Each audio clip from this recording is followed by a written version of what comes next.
So Smile Down the Runway episode 2, even better than the first episode. I enjoyed my fill of the first episode of this anime. I thought it was great.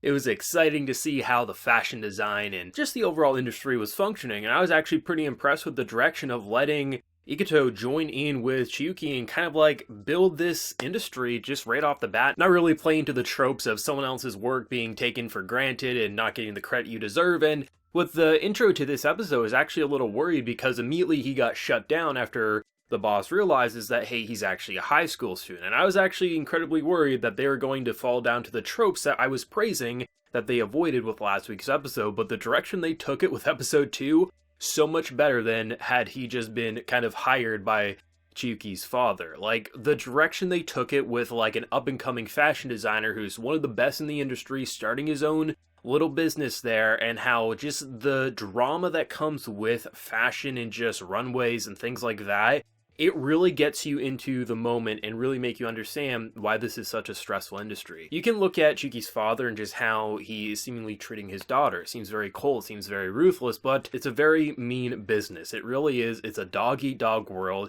And then you look at now Bob's new boss. I love how he calls him Bob, not Iketo.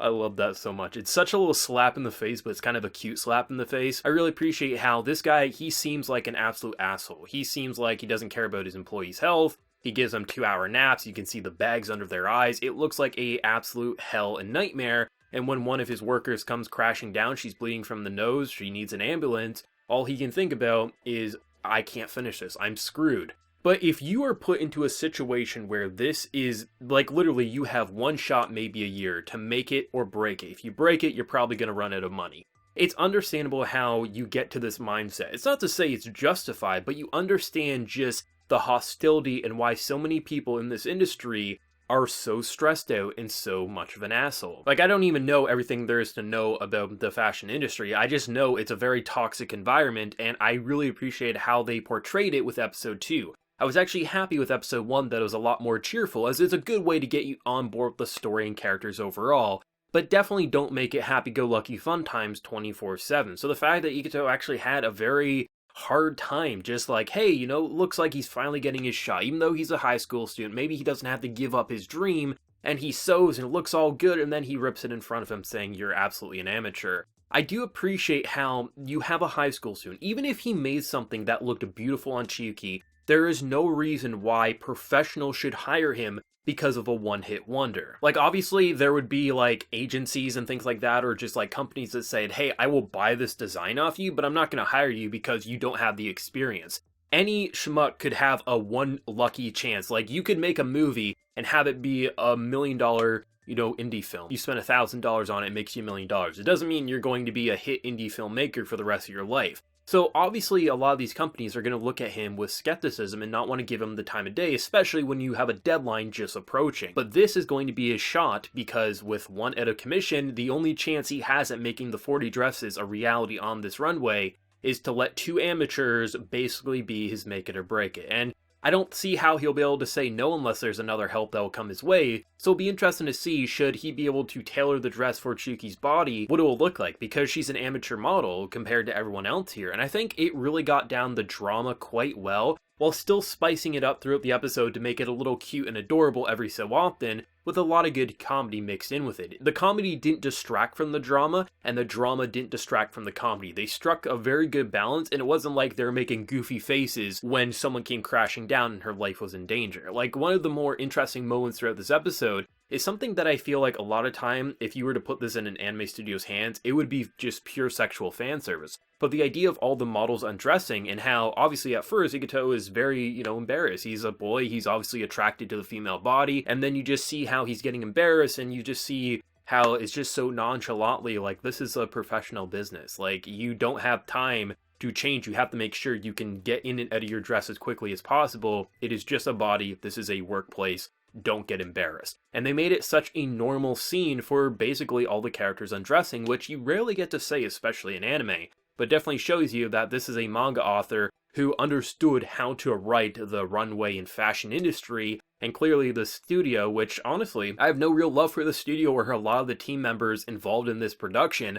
But this show right here is making me say maybe I need to check out this studio and maybe the director and things like that more often, because this adaptation is absolutely slapping all the right notes. It really did feel like a magical episode, even better than episode 1, which episode 1 had me excited for the future of this fashion industry. I thought it was going to be a lot more predictable as episode 2, maybe there would be some hardships, but he'd be working in the father's company. And immediately they shut that down, and then immediately they were trying to go back to that, oh, I don't need to be a fashion designer. I thought, are they really going to drag us along for like 3 to 6 episodes? But no, he threw him to another company, an up-and-coming company, mind you. But still, it's interesting to see the relationships, the rivalries, and how there definitely is a lot of hostility, but that's what you want to see for this industry, which is so bad. Like, models will starve themselves to make sure that their body is fit, which is why Chiki gets complimented, because her body is perfect for modeling, even if maybe her father and other people say she's too short, things like that. Like, there's a lot of hardships that go in, and you're going to be called names, you're going to be insulted, you're going to basically be treated like a dog, because if you don't do it, you won't survive in this industry. It's just basically a culture that has just been accepted for its toxicity, and it's interesting to see how 2 newbies are being incorporated into it and really getting a wake-up call of how bad it's going to be, but maybe they can still make their dream a reality. Like, that's why this is such a great anime of the season. I think a lot of people who probably watched episode 1 were like, okay, yeah, this seems pretty good, we'll see maybe one more episode, are probably going to be like, okay, I'm sticking through with this till the end, because you really get that excitement of just people designing or, you know, changing up a dress here or there. It feels so exhilarating. It feels as if really like lives are on the line. If you don't do this perfect, you have 15 minutes, change this, make it work. Oh God, we're losing, employees are crashing and dying. How am I going to do this? And you have to put everything on children. That is the ultimate salt in the wound. Sure, should they succeed, he's gonna have a little different of opinion, but this is like the most stressful situation. I'm just like, holy shit, this is what this anime needed to be, and they're hitting it out of the park. Home run guaranteed. And I really wish I had more episodes to watch. I'm so glad that I didn't wait till episode 3, because originally I was gonna wait till episode 3 to do a first impressions, and then I'd basically watch it on my own time, but then I realized I had time to do one more anime.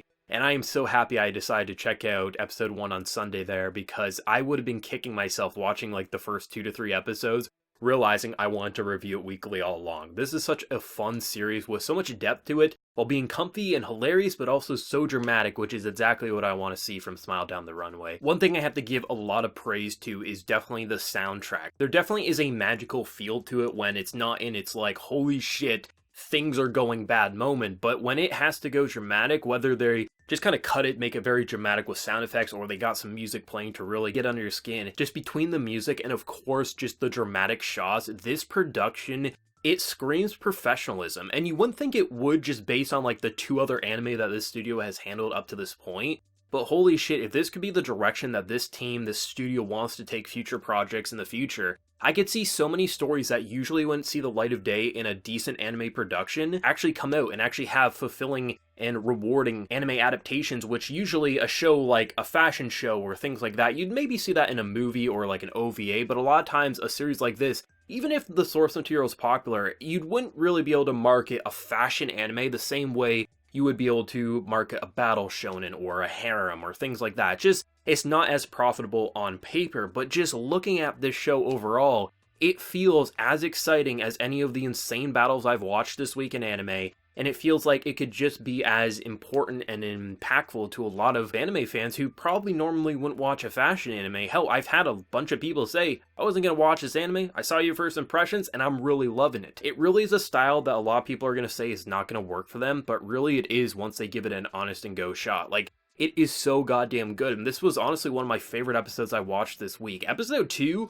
was just up 10 times better than the first episode. The first episode was great, but there's just something about the dramatic and just the ridiculousness of such a toxic industry and how you have like these naive characters interacting with it. There's so many ways to make it both a positive and negative experience, and no matter which direction they take it, it is going to be such a spectacular anime to watch, and I love this episode. I definitely think the smartest thing that this anime is doing is making both Chuki as well as Ikuto the main character. And I know some people say, no, this is the main character, or this is the main character. No, like, there's plenty of stories that have multiple main characters, and the idea of not just giving it to the model and not just giving it to the fashion designer, making them both equally important, it allows for the story to have a wide variety of perspectives and to let someone like Ito just hold this episode together by himself and really let it flourish in a way that we wouldn't be able to see had it just been primarily on the model side, actually giving both sides an equal amount of time to really flesh out and explore the hardships, the positives, the negatives. It's going to let this show just excel in such a way that I think a lot of anime, if they had a fashion tag next to them, wouldn't be able to excel because they would just put all their eggs in one basket. The modeling or the designing. Giving both an equal shot and having their dreams interlink is the perfect way to make this anime exciting for the entire core. What did everyone think of episode 2? Let me know your thoughts down in the comment section below. If you enjoyed the video, be sure to drop a like, and remember to hit that subscribe button if you happen to be new around here. So until next time, everyone, please take care and have a good one.